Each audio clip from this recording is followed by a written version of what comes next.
All right. Well, hello, everybody over there on the other side. It's great to see you. I'm Nancy. I'm a compulsive overeater.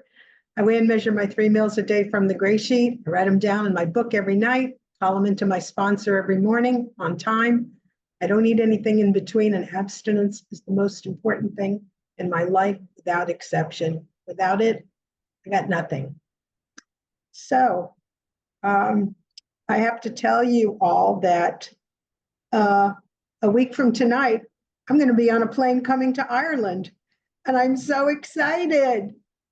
I can't believe this is really happening. So I'm coming to the Irish Roundup. I guess you could call this an impulse buy, because I was talking to somebody and saying, "Oh, it might be fun. I wish I could do that. I wish I could come to Ireland and just do the roundup over there. That would be fun." And they said, "Well, why don't you?" And then I thought about it, and then I had this opportunity to stay with somebody, and I'm coming. So I'm really excited. I've never been to Ireland. I am looking forward to breaking all those dopey American stereotypes that I have about Ireland, because that's what we've got. I'm sure you've got a few about us over here. And especially these days, wow. But anyway, I'm really looking forward to seeing Ireland, and I understand we're going to get to do some really fun things, and it'll be nice to go to the roundup. I'm going to miss the New York City roundup. I live just outside of New York City on Long Island. I'm the next county over after the 5 boroughs. So I usually, if I'm in the States and I'm not traveling, I always go to the roundup in New York, which is really great as well. And it's really inspiring to see people that have been abstinent 20, 30, 40 years and more. But this year I'm going to be traveling at that time, and I'm going to be spending 6 weeks in Japan, which I'm very excited about. I'm an artist. I'm going to an artist residency, and I get to do the stuff that I love because of GreySheet. Because of GreySheet. I never thought this would happen.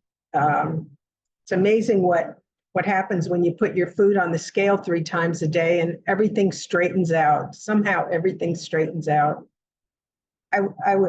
So my abstinence date is March 18th, 2007. Just a short synopsis is I was always overweight. I was a fat kid, fat teenager, in and out, diets, all the kinds of same crazy stuff that everybody does. And it never stuck. So I found myself in OA in 1986. I was in OA for about 11 years. We were using the gray sheet when I first walked in. It was a little different than the one that we have now, but I did manage to lose my weight, and then gray sheet was no longer became, I guess OA wasn't using any more food plans anymore. And I really felt high and dry. And after 11 years of losing and then gaining the weight back partially, I left OA. After having said I would never leave OA, I left OA. I left therapy. I just threw everything out the door, everything. And as a consequence, I was in the desert for 10 years, gained the weight back with interest, over 100 pounds back. Oh, here's a picture of me, and I don't know if you could see it. The one on it looks like it would be on the left. Yeah, it looks like somebody's grandmother, right? Somebody's old aunt. Yeah, it's amazing how all that extra weight is very makes a woman look very matronly, makes a man look like somebody's old uncle. It's just anyway. I left OA. I was out for 10 years, and I stumbled into these rooms just by chance, just by chance. 5 more minutes? 10 more minutes. Oh yeah, 9:54. Got it. Yeah. So I went into my first meeting at a local hospital that we have here, and I was a real skeptic, but I was so desperate at that point. I did not come here for the vanity. I did not come here for the sanity. I came because I was falling apart, and I didn't want to die. And there's just too many great things to do before you die. So I'm 74 now. I'm going to squeeze it in. I'm squeezing everything in that I can. My sponsor got sick, and it was a shock to me. It was a shock to everybody. Somebody that was really healthy, and I decided, wow, if that could happen to her, man, I better get busy and do the things I want to do and say the things I need to say to people, and so I am. So as I've been saying when I qualify on a meeting lately, I've been saying this is my year of yes. If I can do it, I'm going to do it. So I visited my daughter in April. I visited my daughter and my sister. I got to see the total solar eclipse in Southern Illinois. It was so cool. I have to tell you, it was great. It was at 2:00 in the afternoon. I saw a 360-degree sunset. So cool. I did that at my sister's, and then I went to visit my daughter who lives in the Rocky Mountains, about 7,700 feet up.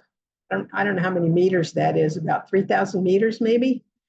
And to stay with my daughter a week is really quite an accomplishment for me, I must say. I'm quite proud of myself for staying there for a week and not wanting to kill her. So I have to say we had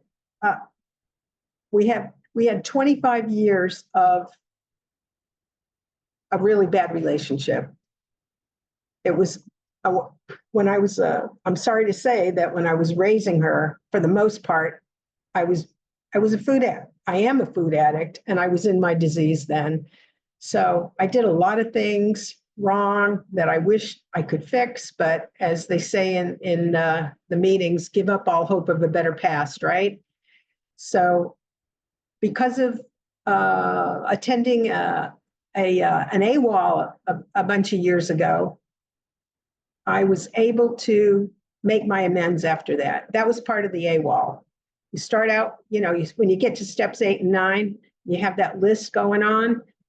And I started with the easy ones, started with the really easy ones. My first one was, I'm a military brat. I grew up in Japan. And so my best friend when I was a kid in 8th grade was a missionary kid. She was a missionary kid. And it was interesting because I am an atheist and my friend was a Southern Baptist. And wow, her parents never tried to convert me or anything, which was really kind of them. Let her hang out with the little Jewish kid that was very secular and atheist. But in any case, at that time, what was my point? I lost my point. Anyway, as a military brat, I grew up all over the place. So I think I'm going to have to drop that whole thing because I can't remember what my point was. Anyways, I am used to traveling all over the place, and it has created quite a bit of flexibility. But when I first got into GreySheet, like I said, I was a skeptic. I was kind of a brat. It felt very culty to me, and I thought the slogan sounded ridiculous, trite. And now it's like they roll through my head every day. Move a muscle, change a thought, take what I want and leave the rest. Easy does it. Other ones like just be kind. It doesn't cost anything to be kind. Think before you say anything. a million things that go through my head now that I scoffed at in those days because I was foolish, really foolish. So I think I was talking about my daughter and yeah, what do you call it? The AWOL. And so when I did that, when I was able to do my amends, it changed everything. The entire relationship changed. It was painful, but I kept it on my side of the street. And as a result, I have a relationship with my daughter now. And I know when to zip it. The other thing that I heard that was really great a while back was never miss an opportunity to say nothing. And I thought, man, that is one thing that I really have to practice, especially with her. And it's like, she tells me something, I just say, that's great. Check it out. Check it out. Let's do a reality check. You want to do something kind of crazy? You want to live in Maui? 5 minutes or 4 minutes? Yeah. You want to live in Maui? You want to live in Honduras? Check it out. Instead of saying what I really want to say, which is, you're nuts. You're not going to like it. You won't be able to stand the humidity. Your hair will go up like this. And you won't be happy because you'll be living amongst a bunch of people who are really, the expats there are not very nice to the local people. And it's exactly what she came back saying. She's saying, ooh, they were really mean. They were really mean to they treated them like servants. And I just went, yes. But I didn't have to say it. I didn't have to say it. That was a big lesson that I learned in Gray Sheet and in Al-Anon too. That was good. So there's a lot to learn here. I call it Gray Sheet University. This is learning about growing up, and I've come to the point in my life where I'm so fortunate that I get to do what I want. I'm an artist. I get to do my artwork. I get to, I have a roof over my head. I have food in the fridge. I've got a studio. I'm able to rent a studio space to do my work. I have a ton of friends here. I have 2 circles that I run in, my Gray Sheet circle, because we have live meetings here, which is really nice. And I also have my artist pals. So I'm in a great spot in my life. I'm not falling apart yet like I was when I walked in the door here. I was barely able to walk it when I came in 2007. And I just have to say, I am grateful every single day for the privileges, as some people say, of doing this program and just putting my food on the scale 3 times a day. It's not a cult. Nobody's trying to take my firstborn. Nobody's trying to take my salary. Nobody's trying to separate me from my friends, my people. It's not a cult. It's really a great recovery program. And I don't think in all honesty, I don't think I would be here if I hadn't stumbled my way back into Gray Sheet. So I'm just really grateful, and maybe I'll see you next week. So I'll end it there.